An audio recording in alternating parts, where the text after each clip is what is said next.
Welcome to my channel. सब्जियों की गिनती।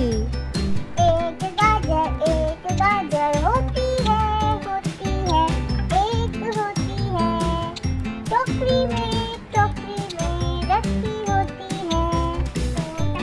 दो टमाटर होते हैं, दो होते हैं, टोकरी में रखे होते हैं। तीन आलू होते हैं, तीन होते हैं, टोकरी में रखे होते हैं। बैंगन होते हैं, चार होते हैं, टोकरी में रखे होते हैं।